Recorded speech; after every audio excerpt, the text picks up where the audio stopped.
Hello there, it's Jaymz Bee. Welcome to my podcast. I'm going to be speaking with Michael Dunston, the actor and singer and heck of a nice guy. He'll be coming up shortly. Right now, I'm going to tell you about what's happening in the clubs, a little update about my latest venture, Beeline Music Adventures, and of course, a quick thank you to our sponsors. Thank you if you have gone to Patreon. Patreon is a way you can support this podcast, support me in my endeavors, and $5 or $10 a month goes a long way when people help out. Thanks to the people who have done that, and if you're interested, check it out. There's the Webby right there. Meanwhile, you can always go to jaymzbee.ca. The first box on your left says podcast. You can look at all the old podcasts. I always do about 8 minutes of what's in the clubs, followed by an in-depth interview with a different person each week. So take a look at some of the old shows if you can. Be sure to share it, like it, spread the word. We're all in this because we love music and we love art, and it's my pleasure to bring this to you. Now, I want to thank Barbarian Steakhouse. I was just away for a week and I loved the seafood, but I kind of missed Barbarians, and I'm happy to be home, and I'll be back there shortly. 7 Elm Street. Go there fast, eat there, and thank me later. BarberFinancial.com. Captain Paul will help you with money. Perhaps you want to take some out. Perhaps you want to put some away. Perhaps you're starting a new business and you want to find out about benefits for your employees. He does a little bit of everything, and he's a smarty pants. So Captain Paul at BarberFinancial.com. Barber Financial, by the way, were represented at my last trip to Cuba. Paul Barber showed up along with 9 others. I took 10 people down there, and it was the most amazing time. It was totally magical. How magical was it, James? Well, it wasn't that magical, but it was pretty good. I'll tell you an example. So we leave on Sunwing. We get to Havana, or we get to Veradero in 3 hours. A bus picks us up. We go to a quiet resort. We have 3 days of the ocean, private dinners. It's a quiet resort, not the loud one that you probably are used to. It's so cool. Then we had a private bus with great tunes. I kind of brought USB sticks and gave them to all the locals. So we'd have amazing music everywhere we go. And I bring Cuban and Bossa Nova. That's the reminder to tell you about Havana. Okay, no, just the phone went up. Havana is going to be so much fun. Oh my God. We do Coco taxi rides. We go racing through the streets. You're not really supposed to, but everybody loves it. It's so much fun. And people there don't have road rage. They're never in a hurry. Everybody's really friendly in Havana. We stayed at the Hotel Nacional, the most beautiful old deco hotel. My room was the Fred Astaire suite. It was so nice to know that Fred Astaire slept in my bed. Sounds creepy that way, but anyway, it was really fun, and all of the people I met were such good people. Everyone's best friends now. We went to jazz clubs, walking tours. I took them to Tropicana. That is the most amazing show you might ever see. So it was a great time, and I'm taking people back there on March 6 to 13. I'm going to take maybe 10, 14 people. I don't like to take large groups now. I like to take small groups. It's way more fun, and it means I go out more often and get to know people better. So I'll really look after you. Upgrades all around. It's so much fun. Check it out at jaymzbee.ca. Just click on Beeline Music Adventure Tour. I've also got 2 spots left for Valentine's Day, taking people from Toronto to Niagara Falls. Hotel room, Kurt Elling concert. We get to hang with him after the show. Some wineries as well. But all that's on my website. Now let's move to the clubs. What's happening this week in Toronto? Canadian Jazz Quartet are at Old Mill Toronto in the Homesmith Bar. This band plays once a month, and they pack the joint. And tonight they certainly will, because Drew Jureka is performing. Boy, this guy's amazing. He is a virtuoso on the violin, but he also plays clarinet and sax. He sings, he whistles. This is going to be a great show, and it will be jammed, so get there before the downbeat at 7:30.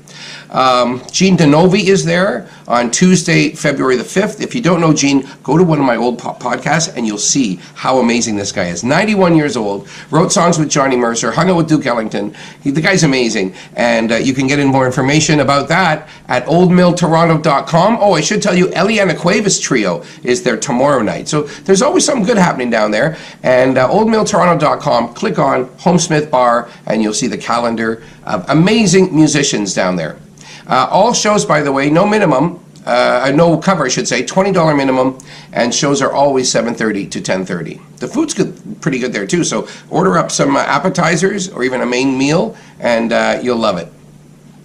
Lula Lounge tonight, Pernambaya is performing. This is led by a Brazilian guitarist named Carlos Cardozo. And after that, there's dance lessons.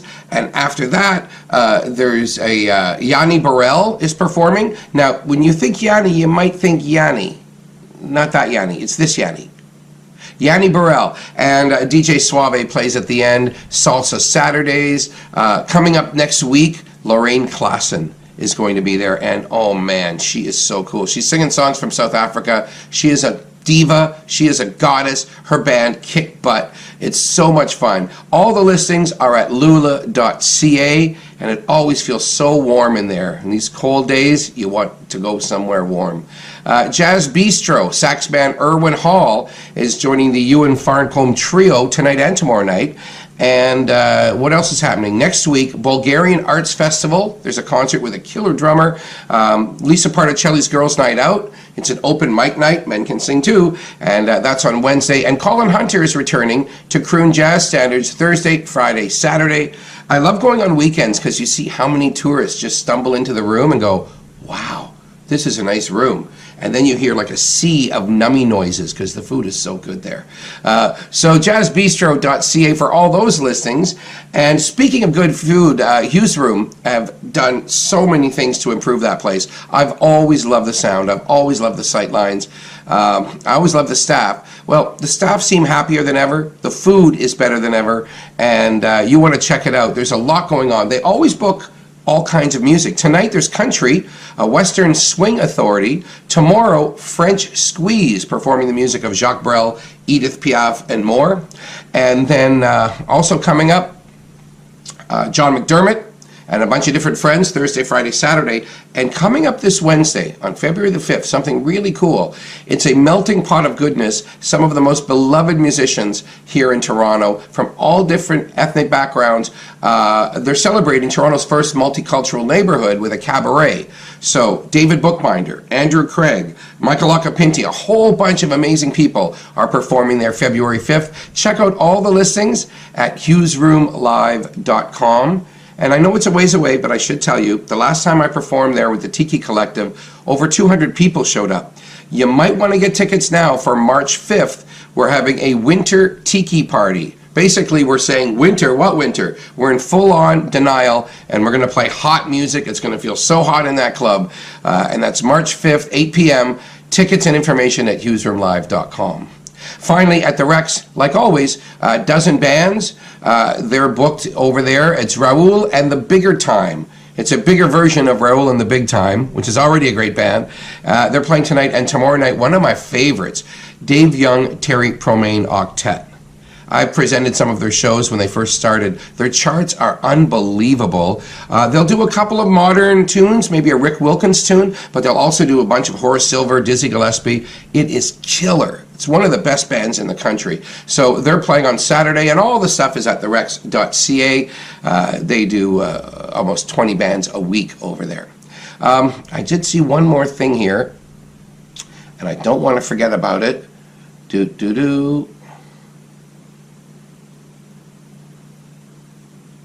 There we go, La Maquette. February 15th. This is a ways away, but you got to get tickets now. CalibanArtsTheater.com. That's where you're going to get the tickets. And it is the Ethnic Heritage Ensemble. Some of the most interesting music I have ever heard. It reconfigures your brain. I mean, if you're a fan of Sun Ra or Ornette Coleman, something a little far out, you're going to love this. And if you're not sure what I'm talking about, this stuff is somehow accessible. It puts you into a mindset of, it's surreal. I don't even know how to describe it. It's so important that you see this. So Kahil El-Zabar, I will go anywhere he goes. He's from Chicago. I must have seen him 10 times at least. He is a master. He is spiritual, he's freaky, he's down to earth, he's got a big heart, and he plays multiple percussion. He sings a little bit, or maybe chants. It's something else. I wish I could describe this better, but who cares? Take my word for it. Tickets are $35 in advance and $40 at the door, and that's not till February 15th. I'm going to try to get him on this podcast. Talking to this guy is going to blow my mind. So look out for that in the near future. Anyway, here we go to Michael Dunston. I've known this guy 20 years. I don't know a lot about his early days, so I'm going to get some stories out of him. But he is a fine actor. I'm sure you've seen him in films or TV commercials. He's a great soul singer, one of the most popular in the country. So let's go over to see Michael Dunston right now. There we go.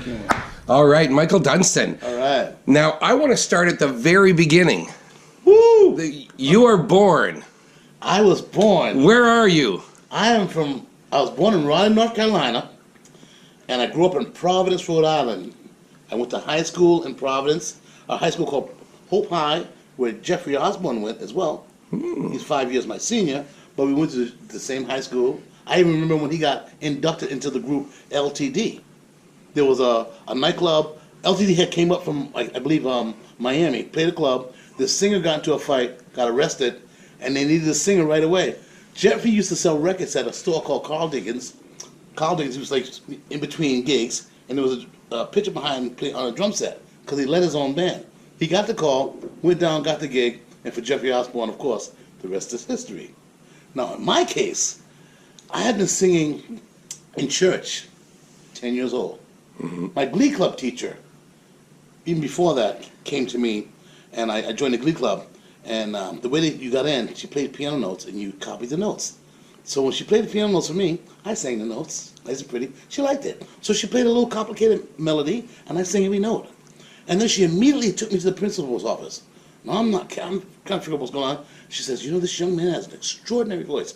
I sang at every PTA meeting, every special little thing that come up with the school. This is in grade school now. So this is my sort of introduction into just singing solo projects that my Glee Club teacher will put me into. In church, my father was a preacher, so my diapers were changed in church. So at 10 years old, I was leading the choir. I was singing, you know, with grown-ups behind me and me doing solos. Along comes...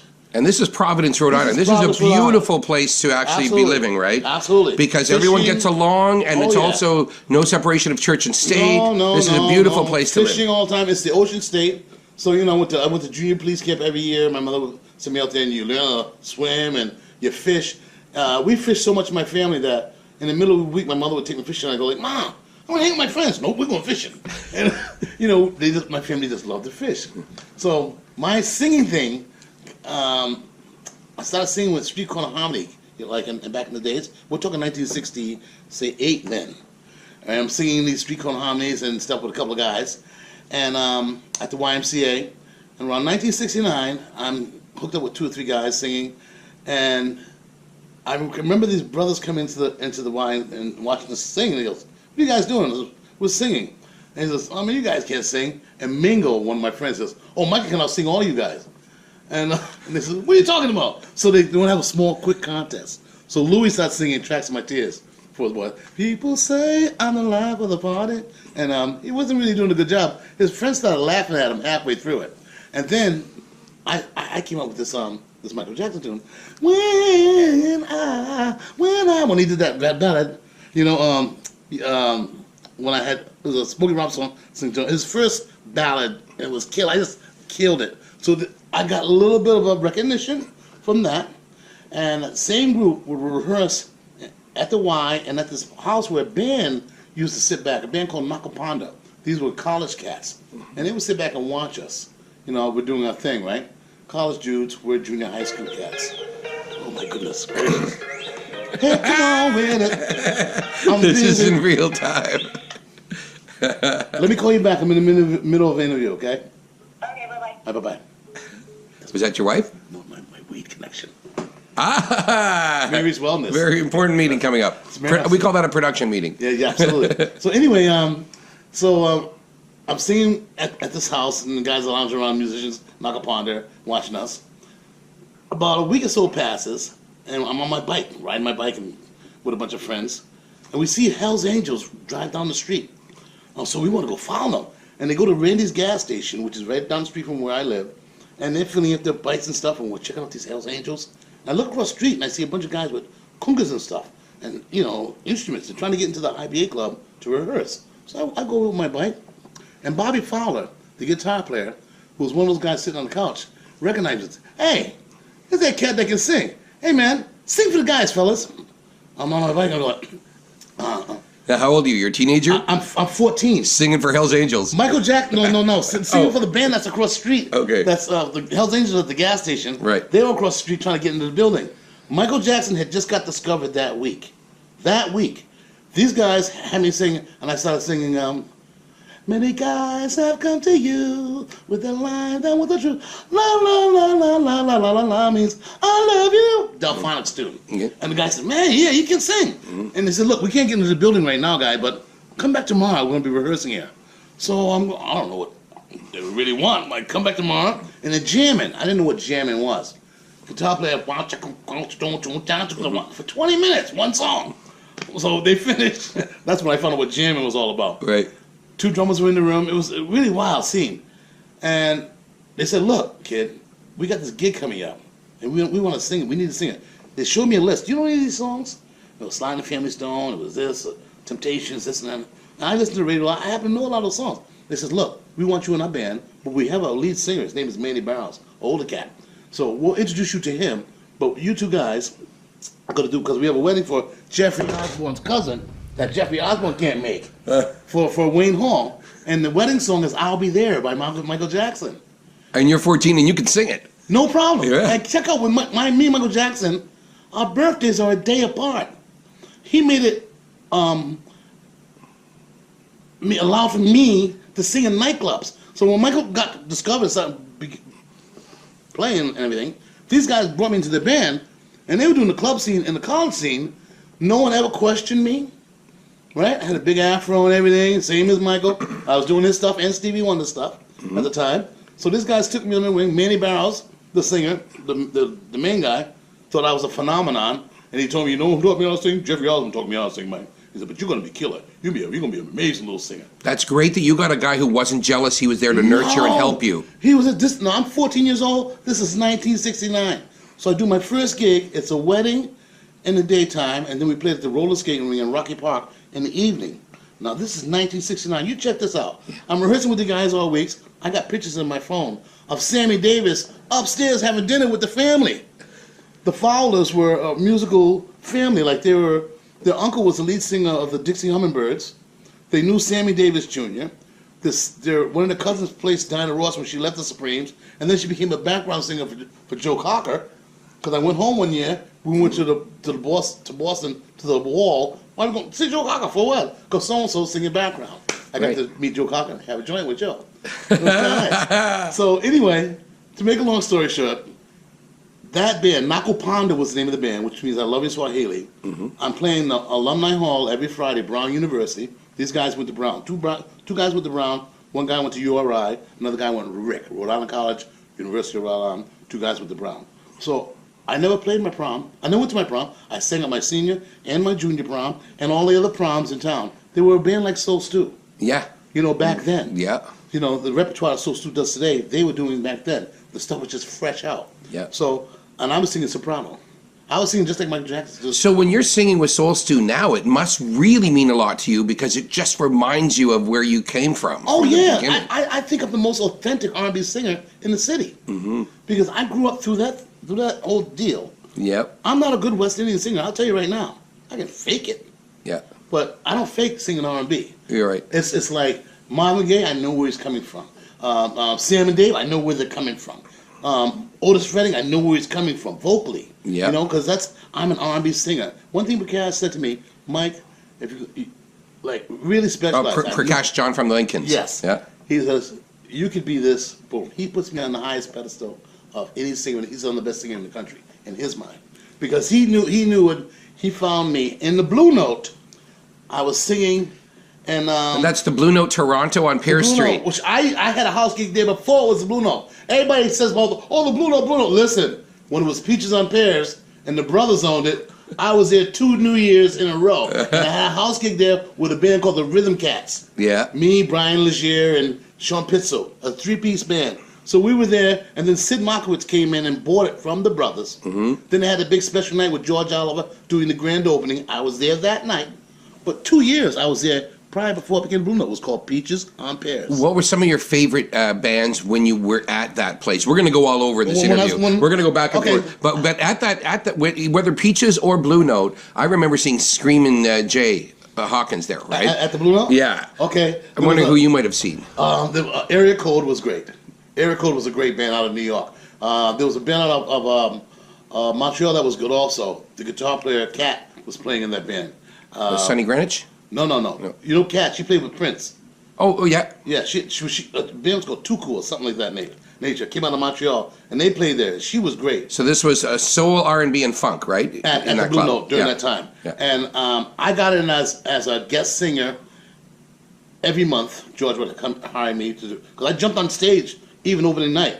They were going, we're going to have this we're going to have this singer's going to sing, and all these people are going to be doing this, we're going to be doing this, and I'm sitting at the front going like, I'm going to be here too. So at the end of the night, George noticed me a little bit, and he handed the mic, and I got up, just made my little energy debut, and then I was a guest every week. That was 1983, that sort of started. No, excuse me, 1982, 80, that started. Yeah. I moved out of country in 83 because I found my real brothers, because I was adopted.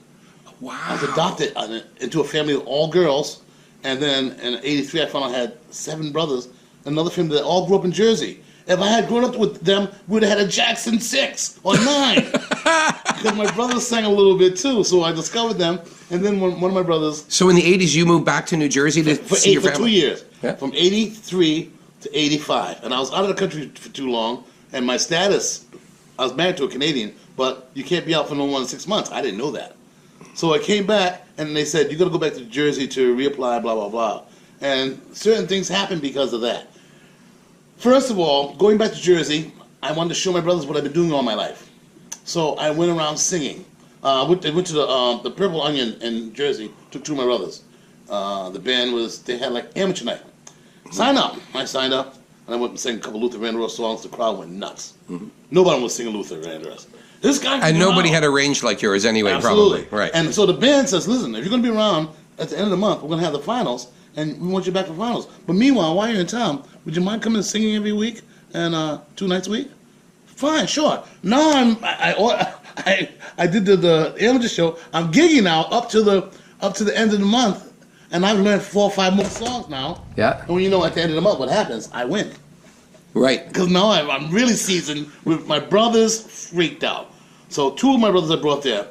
2 of my other brothers who live in Jersey, I took to a place called Aunt Bee's. And I think it was the Gap Band or some band like that was hosting there. I won $700 that night. I'm like, whoa, this is really getting good. So I said, the Apollo was talking about having amateur night, but they were closed. But in talking about this whole situation, my cousin that I didn't know, because it's all new people, I'm getting to know him and his family. Yeah. So you want to go over to New York? It's only 20 minutes from Newark, over the bridge and there. So we went over to the Apollo, and there was a guard sitting out front. And then we were talking to him. He says, yeah, it's closed right now for renovations, but it's going to be open in a couple of weeks. Bill Cosby's going to be hosting it. And I said, oh, wow, that's interesting. He said, you guys want to go inside? And our eyes lit up. He let us inside, the 2 of us. We go inside. She sits in the audience. I start singing, I want to tell you, baby, or some Luther Vandross song to her. I go in the dressing room. There's Marvin Gaye's signature, Diana Ross's signature. Everybody's written on the walls. What an experience. While I was singing in this club, a couple guys would give me a ride home back to my mother's house, and they took my number down. So when my wife got my immigration all cleared up, I come back to Toronto. I get a phone call a week later. Mike, do you have stuff on tape or anything, a song? I said, yeah, send it down because there's a guy named Von Harper who wants to produce us. Von Harper worked for WBLS Radio. Frankie Crocker brought him there. He invented the Quiet Storm format that we know today. Okay? Send it down, and so he can hear you. I send it down. Then I call my brothers, who I'm just getting to know, in Jersey. You know anything about this Von Harper guy? Oh, Mike, he works at WBS Radio. He's a big shot. He's a snap. So he sent me a plane ticket the next day to fly down to New York to work on material that this group Leather had been working on, that he was going to be managing. Leather had opened for Phyllis Hyman. He saw them and took them under his wing. Velvet Voice Association. I started going down there singing. This guy was tougher than Prakash as far as trying to please. He knew Marvin Gaye. He knew Barry White. I mean, personally. He interviewed him like you being a DJ. Yeah. He knew these guys. So he knew what real singing, and I wasn't singing quite in the pocket for him. I was singing good, but not quite in the pocket. So after about 10 flights down from Toronto, I started singing this song, and I got angry because I wasn't getting it. He wasn't getting me, and I sang this song out of fire and anger. He fell on the floor. His legs were kicking up in the air and everything, and he got up and was like, "That's it! That's what I've been waiting for." Yeah. And I won him over then. Beautiful. The drummer brought in a song one day called "Walking into Springtime." He knew it was a hit. He hired all these people in. Bernard Bell, who worked on Michael Jackson's not the Beat It album, the one after that, with when he took off the shirt and all that. He worked on it Bad album. Yep. Bernard Bell and two other singers to do background on a song called "Walking into Springtime." Me and Kathy did it as a duet, and it got released. And one day I'm driving up the 401, I hear it come across the radio from Buffalo. I thought, "Oh, this is great." Atlantic Records. So I got signed to Atlantic Records in '86. And while you're based in Toronto. While I was based in Toronto. Yeah. Took my wife down. We're doing the limousines and everything. We're doing all the radio interviews. We did shows with Guy, Teddy Riley and Guy, Albie Shore, the girl that sang Superwoman. Because my manager was such a high-profile cat, he hosted a lot of shows around New York. Wherever he hosted, he had his group, Yep. which was us, around New York. Now, let me tell you, that story I just told you about me going to the Apollo and singing to my cousin in the audience, I told that story to the guys one day we were recording, working on our stuff in New York. And they laughed at me. He said, "Oh, Michael, singing out to your cousin and nobody in the audience, you must be crazy." So it was a big joke. Now I got to go leave the studio because I stayed with Von Harper while I was in New York, my manager. Mm-hmm. I go to the studio. He says, "Drop Mike off at the Apollo. I'm hosting a show there with Betty Wright and the Temptations. So and then I'll take him home from there." So I we go from the factory down to Apollo, back door. Von comes out. "Hey, Mike, you and Kathy want to sing with the Temptations?" And Kathy goes, "Oh, no, not me." And I said, "Oh, yeah, sure. I would love to." He goes, "Oh, I'm going to get it arranged." Went to the MD, and the guy says, "God, we got our quota of 5 guys, 7 guys." He says, "No, you got to let my guys sing." So Von talked him into letting me be one of the guys to sing. Mm-hmm. Okay, now this is like 2 o'clock in the morning at the Apollo. The Temptations are on, they're doing Fool for Them, and they're doing My Girl. And they're talking to the audience. "Yeah, we're going to have some singers come up and sing some choruses in My Girl, and we've invited some people from the audience, and okay, and blah, blah, blah." And they're talking to the audience. Now I'm backstage. I'm starting to sweat, and I say to the MD, I said, "I'm nervous." He says, "No nerves, no energy. You'll be all right." So I said, "Okay." They call up a young lady first. She comes up. She's so overblown by the Temptations, she can't even get the lyrics out. "You know, My Girl?" "Oh, yeah, I know the words." "You know, well, okay, here we go." She's like, she's like just falling over the guy, licking his kneecap and stuff. So they got her off the stage. The second person they call out is me. I'm hoping to go last, but they call out me. And they're going back and forth. "Okay, young man, Michael Dunston, you know the words of My Girl?" I said, "Oh, yeah, I know the words of My Girl." He said, "Okay, we're going to give you the microphone. And here's your audience right here. The place is jammed. Here you go." Now, instead of going like, I work with the legends of Motown right now. "I got sunshine on a cloudy day," the normal thing. I went into like a gospel, like, "And I got sunshine," and the audience went nuts. They started screaming, and the Temptations looked at me like this. And they started screaming. I just took it. Start at 11. I started right at 11. As soon as I hit those notes, the audience screamed. And so I did the verse. And the audience, I really had them wound up. And then they come to get the microphone, and I wouldn't give them the mic. I'm doing the second verse now. They come to get the mic, and I know I walked to the other side of the stage. The Apollo stage is huge. So it's like 50 feet. I'm over there. And I'm like, and my man's going, "What's he doing?" And Candace goes, go, Mike, go, Mike. I sing the second verse, and I kill the second verse, and then I walk back kindly and give the mic back to him. And in my mind, I go, whoever's coming next, good fucking luck. They had a couple guys that traveled with them from Detroit in case nobody comes up. And then the rest, I just killed it. Dennis, the lead singer, wrote me a little thing. "You're a badass, blah, blah, blah, blah, blah." Mm-hmm. He had heard me sing in his dressing room earlier that day. Didn't know it was me. My manager was playing tapes of his group, Leather. He said, "This group I'm working with." And so he didn't make the connection. But my manager told me after that he had been playing stuff. And he said, "We're coming to Toronto. We're going to be with the OJs at the Forum. You should come down on Tuesday." And I said to myself, "You know what? Nothing can top this. no, I'm not doing it. And I didn't go on purpose because that moment was so great. And the way it happened, like I said earlier in the day, I told the story about the audition. The guys are laughing. That night, I sang at the Apollo Theater with the Temptations, That's and right. I did it my way. Now, did you ever actually sing at the Forum? No. At the little turning stage in the Turbo? You never sang there? Never sang there. No, never sang there. That's probably the one spot in Toronto I've never done. Yeah. When you first got here, did you find anybody? You mentioned Pears and Blue Note. Did you find anyone who really championed you when you got here? Was there a few people that gave you bookings, gave you work, and? Okay, first of all, when I got here, I was working with a band called Changes. So Changes had a. I came up here with Bayesian Cats.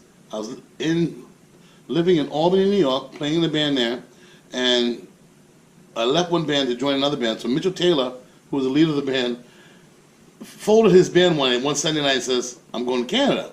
So I'm only in the band 2 weeks. I'm wondering what the hell's guys there. He told the guys, he was the leader. So he bring up the band. After the conversation, he says, yeah, I'm going to Canada, Mike. I'm taking you with me. So this is how I ended up coming here. Wow! I'm 20. I thought it was a woman who got you here. No, I was like 20. I was like 17 years old. 16, 17 or 18. I was just out of high school. That was 75. I graduated high school 74.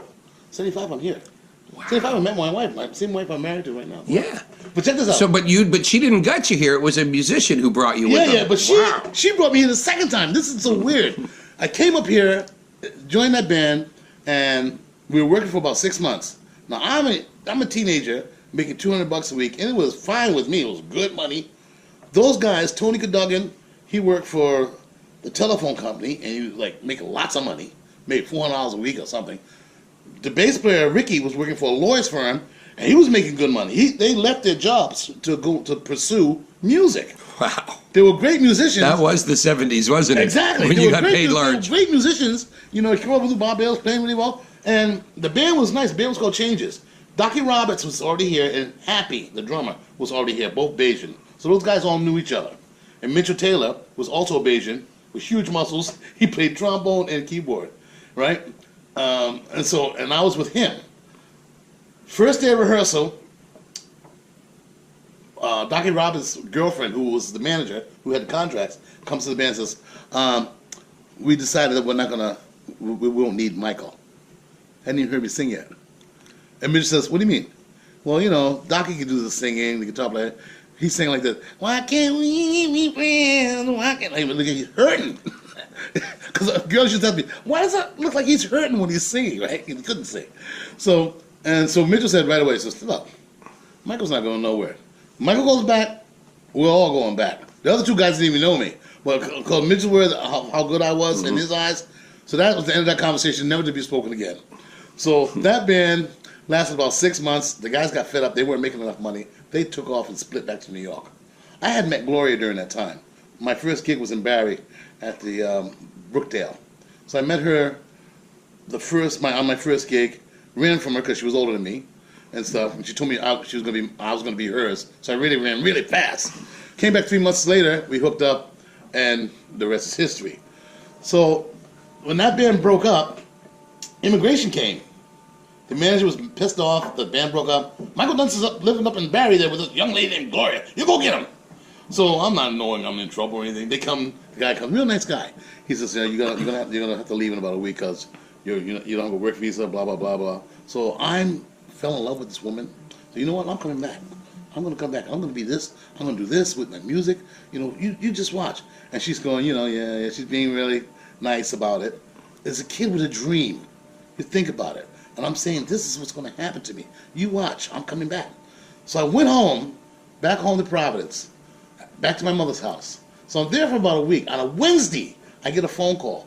My wife, who also has like 5 sisters, one of her sisters just happened to be going on with a guy who has a band called Future Shock. They need a trumpet player singer. My girlfriend, Gloria, calls me, Mike, can you come back? They need a trumpet player. They heard you when you were here. Can you come back? I said, yeah, sure. So I tell my mother, I says, didn't let her know I was kicked out of the country. Well, Mom, my holiday's over. I'll be heading back to Toronto now, and I'll say, okay, nice. Well, call me every Sunday, whatever. She told me that when I first left home. Yeah, call me every Sunday. Every Sunday. It's because the way I left home was so strange. it was a Sunday, and I went down to Al Fisher's club in Providence, and a band called Gems of the Future was playing there from Albany, and I went and jammed. Now every time I jam with a band, I end up in the band. I go and jam with these guys. They go, "Hey man, you're a great singer, man. We want you in our band." I said, "Yeah, that's nice, but you guys live in Albany." They said, "We know." I said, "Well, I live here in Providence." They said, "Yeah, we know. We want to take you back with us."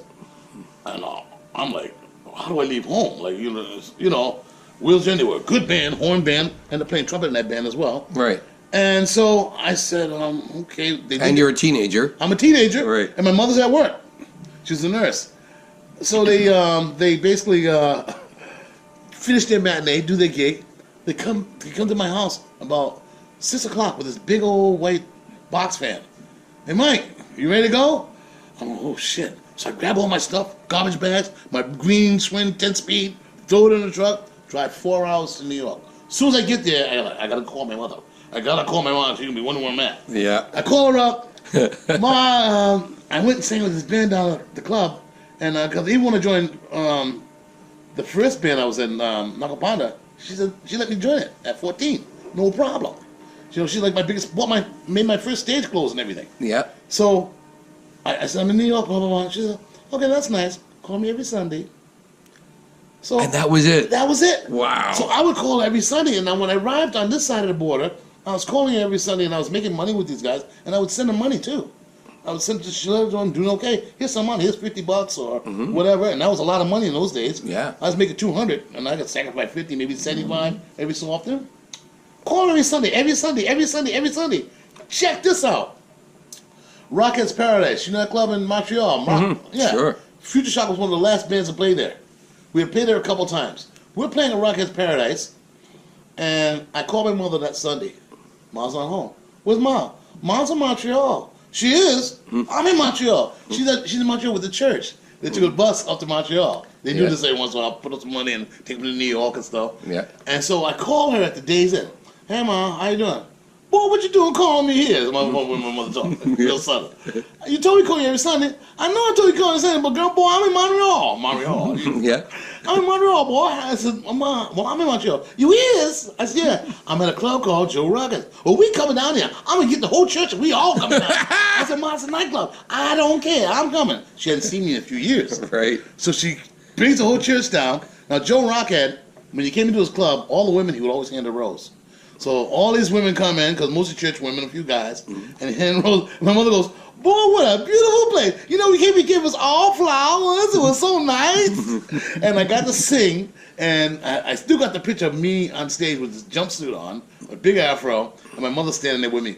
That was my moment of making it in the business. Absolutely. Nothing else mattered, even up to now. Right. That was the best moment. Because she said, "I always wanted you to do what you wanted to do, and I'm happy with that." She was my biggest supporter. And because she gave me that free reign, You got to take off as a kid I got that to most take people off as a never could. kid. Yeah. And meeting my brothers coming into play, I ended up with on Atlantic Records because I spent that time down in Jersey. Right. You see? So it all comes back to family. It all comes back to family. Probably why you're so happy and positive all the time.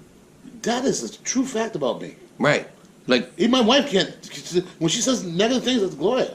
Look on the bright side.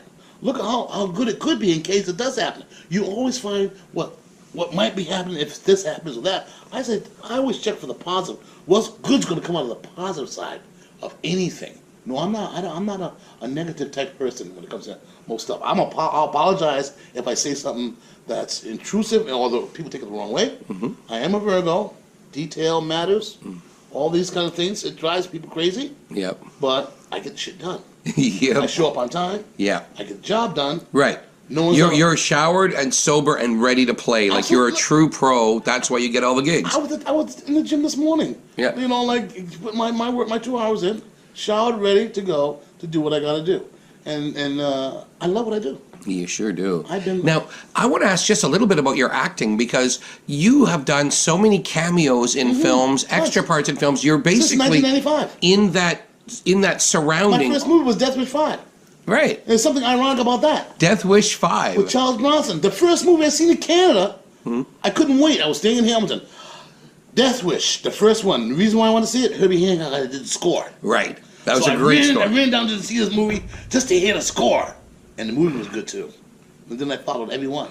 And then one day out of the blue, because I know I have this principal agent, I had done background work first. And the guy told me, Mike, you sing and this and that. You need a background agent, like a principal agent. I said, what's that? He said, well, I know there's people, that BRB, Stella, and them.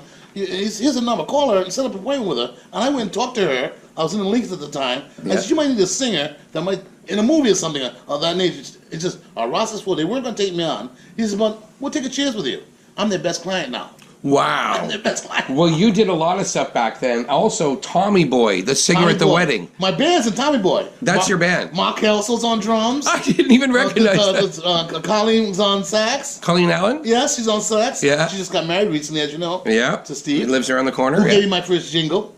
Wow. Steve and Rosnick and McKinnon and them. I was working at Canadian Tire, and they had auditioned all these singers for this Coffee Council of Canada jingle. Now, it was back in the days of Lady Blacksmith Bombazo, which was really popular. Yeah. And the commercial went like this. Come away. Come unto that lonely day. Come away. Oh, my friends, I think I know you well. Sit right down. Oh, the coffee's hot. And this and that. So anyway, nobody could do that. So I went down and sang it like nothing. I wasn't even an actor. I tried to get in. They wouldn't let me in. Ron said, Mike, go back to work. And after work, go down to actor, pay $200 you're in. That was my first commercial. And then from then, Rosa McKinnon, who was it? Curtis and Wild. They called me to do a commercial, and it was the funny thing about that commercial was it was a rock commercial. Mountain, Mississippi Queen. Yeah. They had auditioned all kind of rock singers, and they said, "Well, I'll try you on this." Now the commercial, the premise was this. The family's leaving and they're telling the kids, now you be good, don't disturb the house and hear music go, and don't do this, and don't you break anything. No, we want that.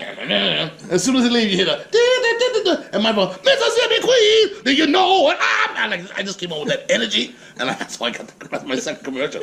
From R&B to rock, and I cover all the bases. I've done so many jingles that I've thrown away the cassette tapes. I think I'm singing more jingles than anybody. Yeah. Yeah, I'm sure. And then and in different styles, you wouldn't always recognize your voice. No. I had the longest running. You did a cartoon too. A lot of cartoons. Well, I remember the Bob and Doug. I did 2009. I did Ruby Gloom. Yeah. I did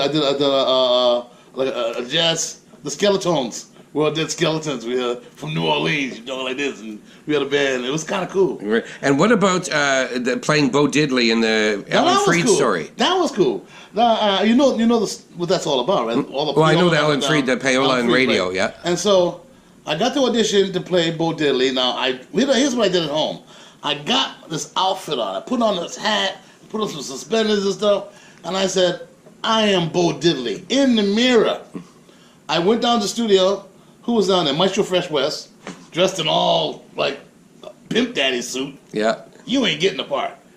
I walk in there. I said to the producer, and I've done this a few times, auditions. You might as well send everybody else home, because Bo Diddley's cousin's here, Chuck Diddley.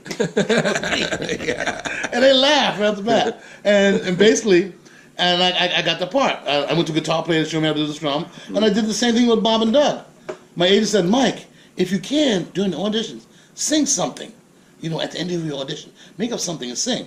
So I was going to be, it was a garbage truck driver who was a retired gospel singer, right? In the Bob and Doug cartoon. Yeah, and Bob and Doug were my helpers on the back. So here's what the song I made up.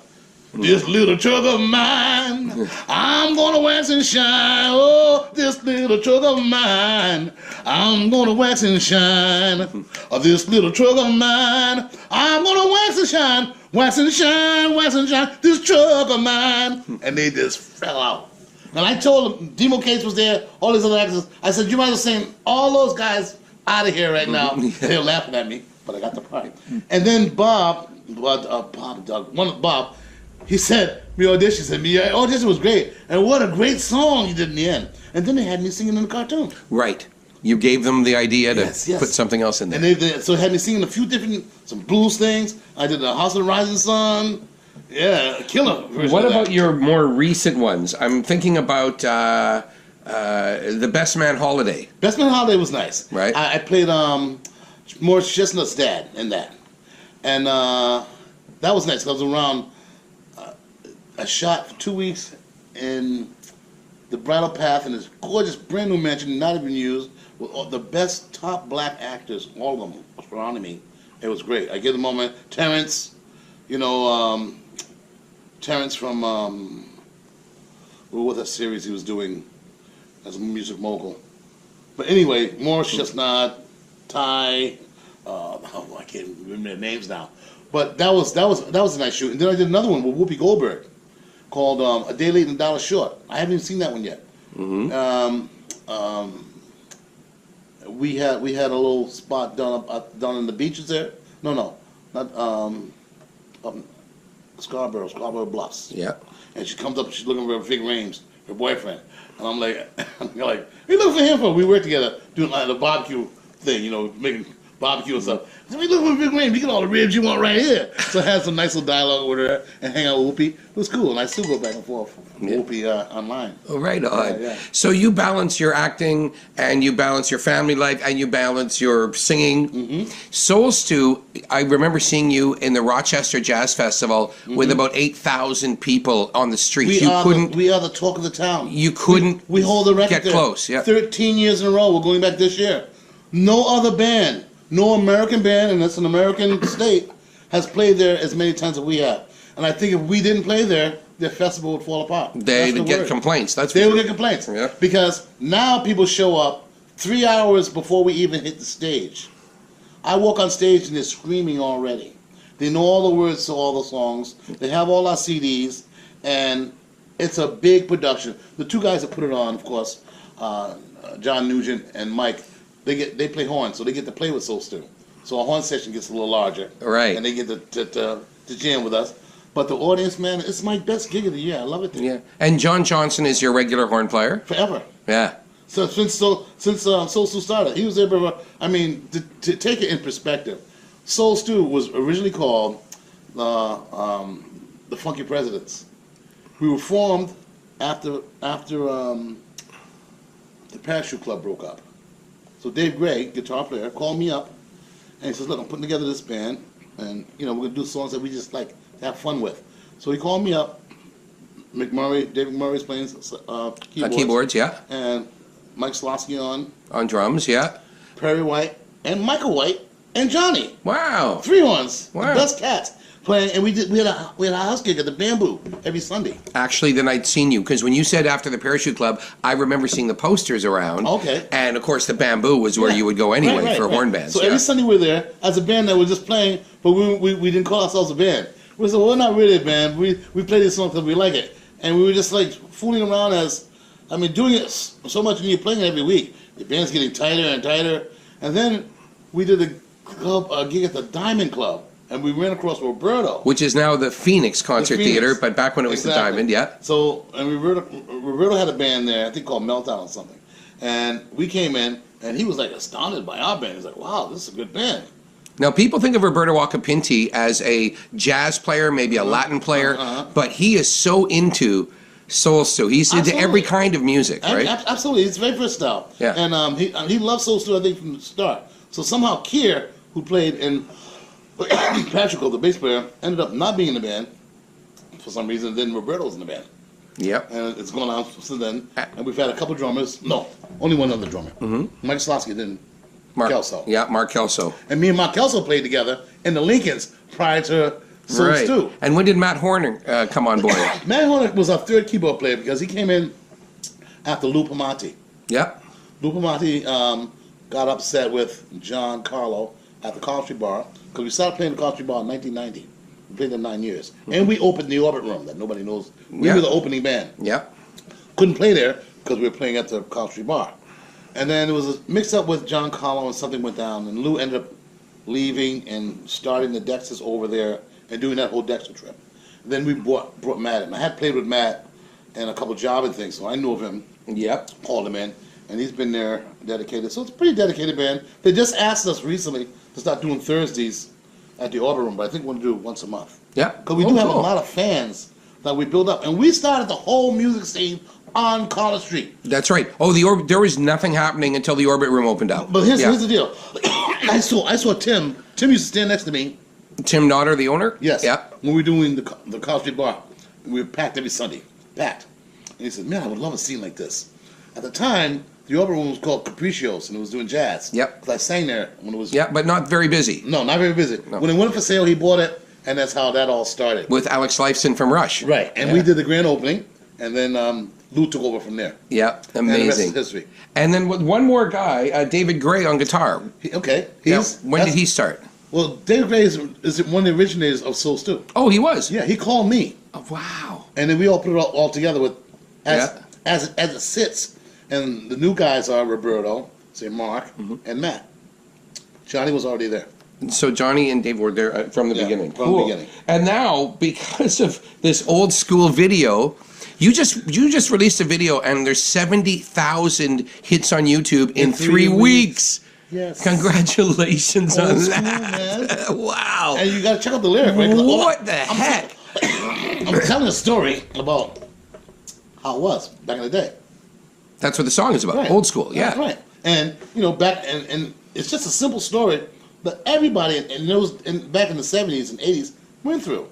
We'd go to a club, pay the cover charge, we hit the dance floor. We couldn't wait for the week. We lived for the weekend. Yeah. The OJs even had a song called "Living for the Weekend," and that was the truth. That was how we lived. And so the club scene was huge. The kids today will never experience that. All those great live bands. Like when I came up in the 70s, Toronto and Yonge Street was full of clubs. Right. Even after they emptied, but at least still with people picking it up here and trying to pick up the slack here. Chalkers had a little thing going. Yeah. Everybody tries to keep something going, and even still now. But, I don't know, I was king of the house gigs at one time. And it's kind of And funny. you You shot the video on my rooftop On your of my rooftop, building. That's right. On your rooftop. This was a location that was picked for the rooftop dance scene. Right. Yeah. My wife's in the video as well. Amazing. The woman with the afro and stuff? Yeah. That's my wife. She's in the video. Right on. 40 years.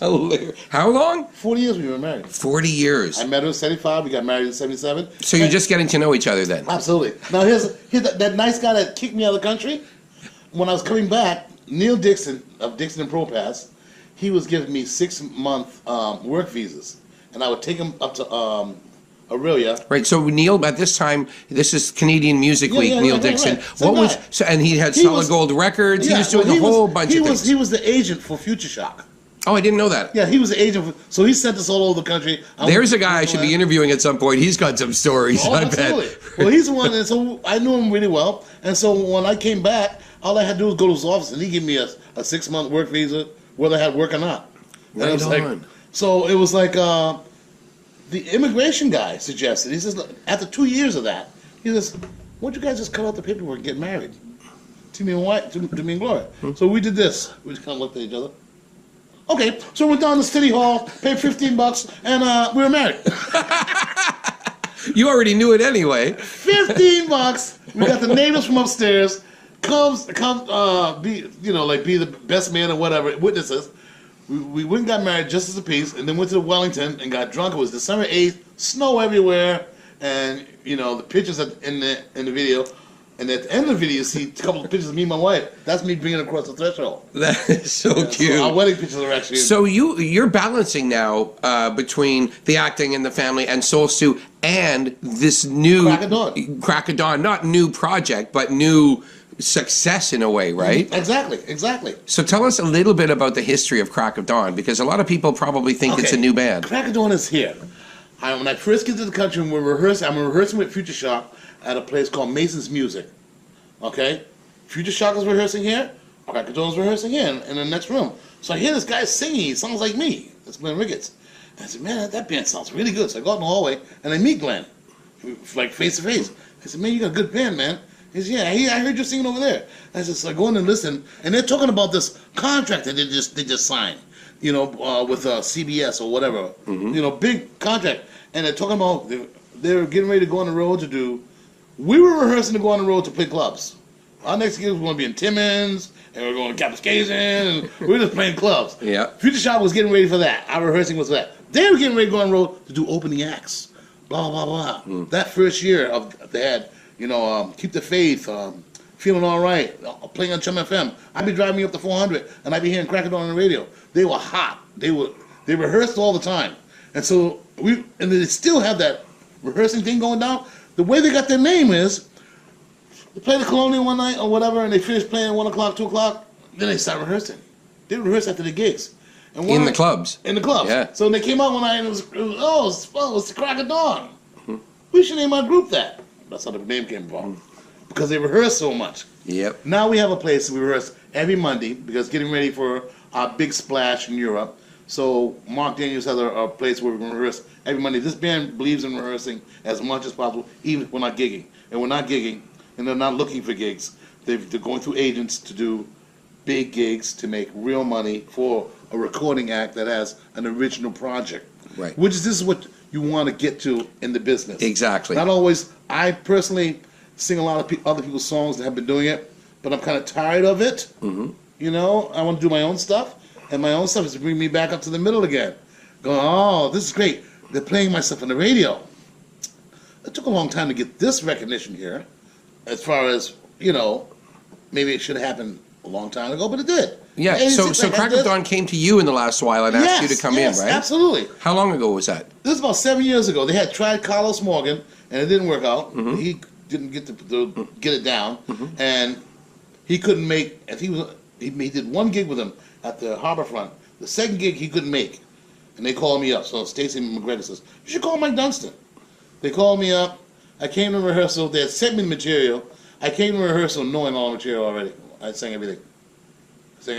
Now I put my twist on everything also, and I know material inside. So I recorded 4 or 5 of their old songs as well on the album. Yeah. And the other songs are all new songs. Right, you wrote 3 songs on this new 4 record. songs. 4 songs on the new record. Yes, 4 songs. And the last one, Old School, has 70,000 hits. 70,000 I'd like to hits. say that more than once. Listen, man, it's a hit song. Yeah. We knew it was a hit when we listened to it. But, you know, we let the audience speak, and they spoke to Your Love in Europe. That was the first song. And it went #1 on Solar Radio out there. And they loved it. And then they Crack of Dawn was the second song they liked. And that song went #1 as well, here and there.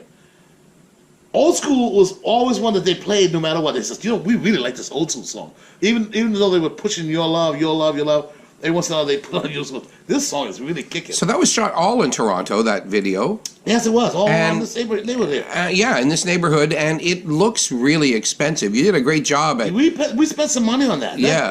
That's a high-quality video, and the first one we did, like the Crack of Dawn video, it went #7 on worldwide on VVO, which was pretty good.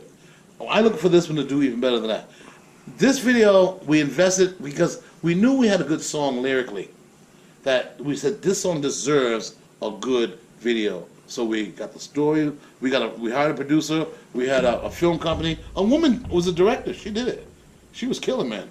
Her name was Michelle, and she had worked on some Messenger stuff. So Rupert knew her. Mm-hmm. And so basically, she did a fine job. She even asked me, didn't even know my wife. Said, would you mind having your wife come film and be your love interest?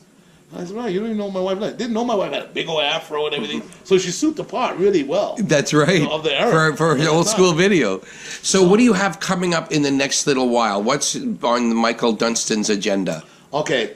I also work in Legends of Motown, which has been doing really well. I just came back from Regina, Saskatchewan. This week I'm going to Edmonton, Calgary, and what it does is it's a Legends of Motown. So it's 14 people, 8 singers, Supremes, Temptations, Four Tops, Stevie Wonder, the Jacksons. All these acts come out and do the show just like the Real Revival. Mm-hmm. I do I guess David Ruffin off the top and the Coasters. No, the guys sing "Do You Love Me?" That was the first Motown song. Right? That's the first song of the night. And then I also do my big number, of course, is Jimmy Ruffin. As I walk this land of broken dreams, I tear the place up. I break it down. That's a great song. I talk to the audience about being heartbroken and everything, and I said, when you're down and you just down on the ground, you got no place to go. The only place to go is back up. You just gotta get on up. And then the singers all start going, get on up, get on. And I'm talking to the audience, get on. And then I just yell out, you hear what I'm saying? Hear what the choir saying? Well, get up there! And I get the whole audience up everywhere we go. Right. We sold out the Sony Center. 3,000 people. Beautiful. They said they have acts coming in with all their promotion people, blah, blah, blah, and they don't sell it out. They said, we came in and we sold it out. Motown sells. Yeah. It's huge. So that I'm doing up until about April, and then Cracker Dawn's going to be going on tour to the UK.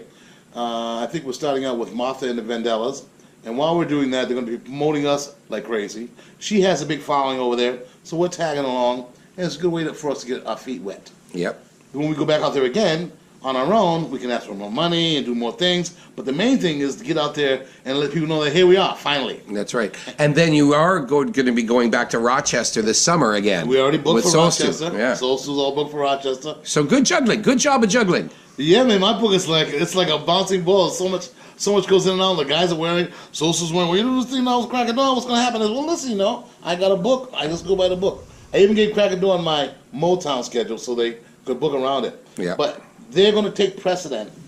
Right.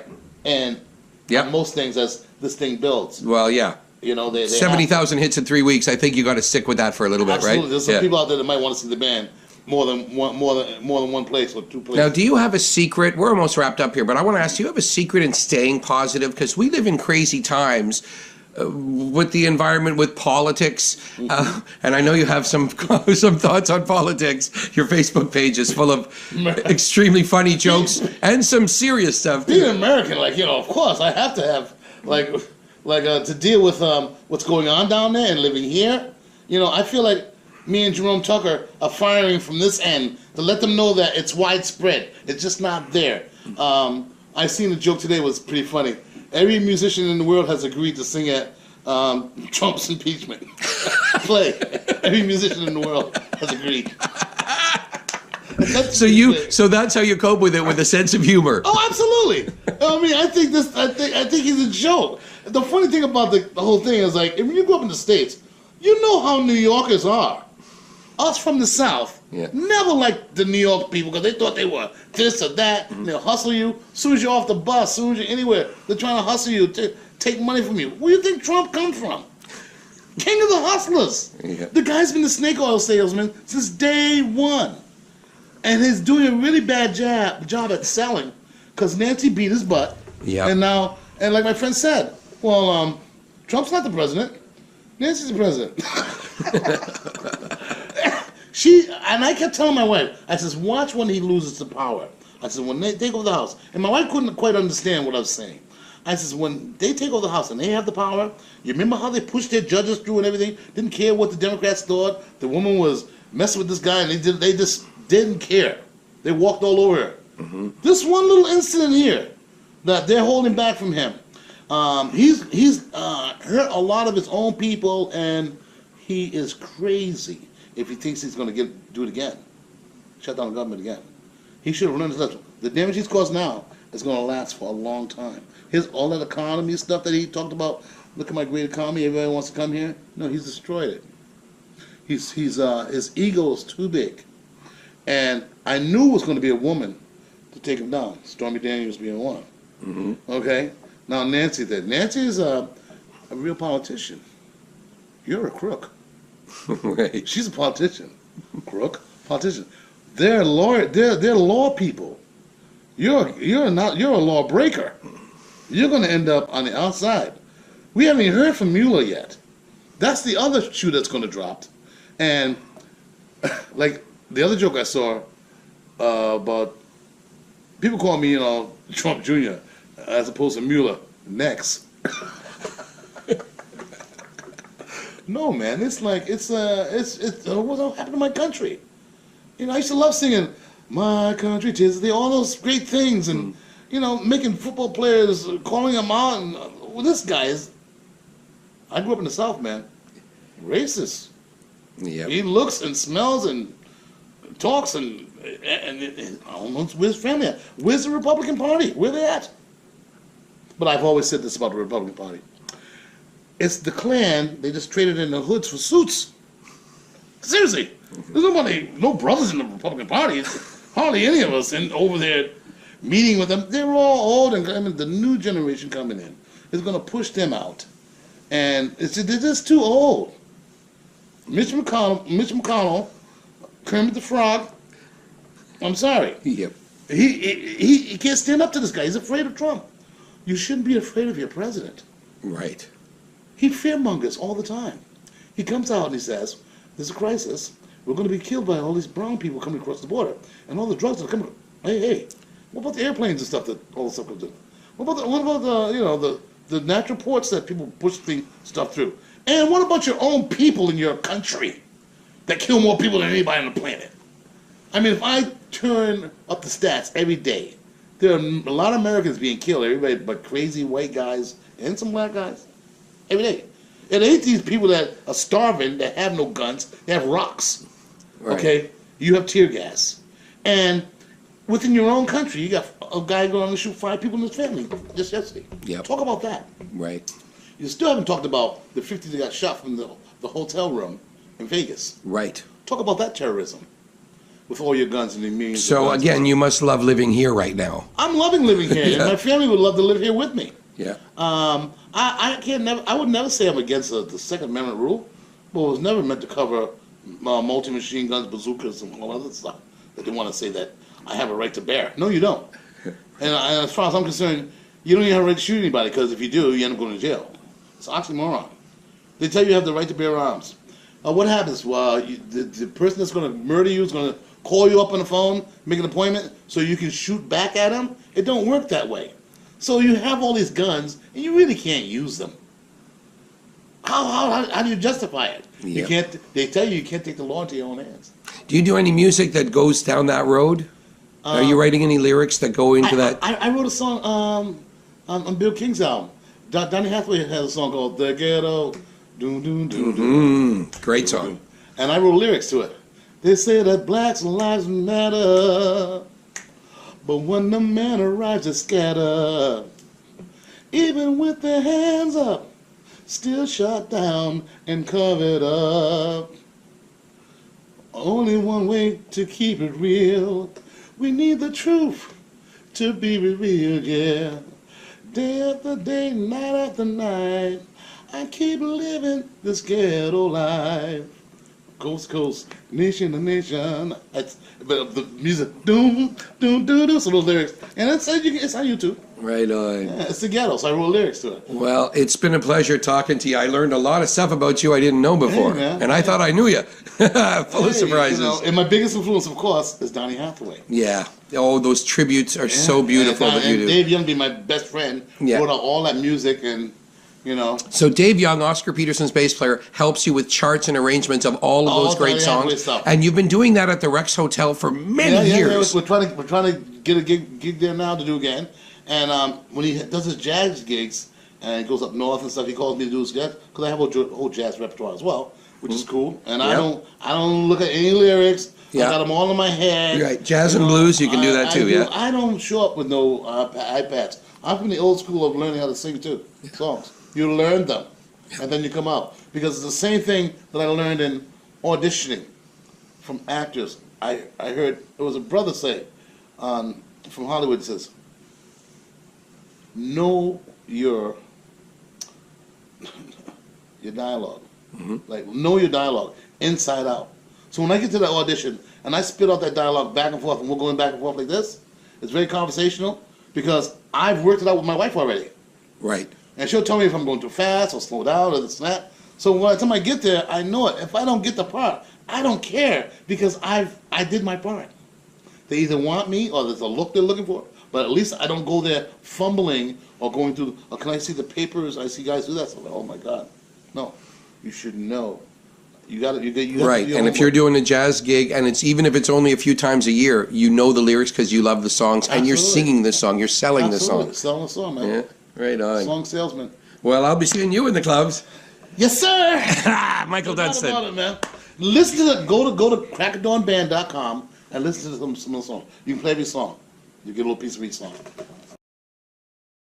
Wow, Michael Dunston. That guy has done a lot with his career, and as you can see, He just stays positive. He jumps out of bed every morning. He seizes the day, doesn't wait for his ship to come in. He'll swim out to it if he has to. He's a great guy. Listen, thanks again to all of my sponsors, to the beautiful clubs that book the music that we all love so much. They're sponsoring me. They're helping me out. I'm helping them out. We're all in this for the love of music. Again, if you want to help me out, Patreon is the place to go. And if you want to be in touch, jaymzbee.ca. Thanks for tuning in, and we will see you next Friday for another Jaymz Bee Podcast.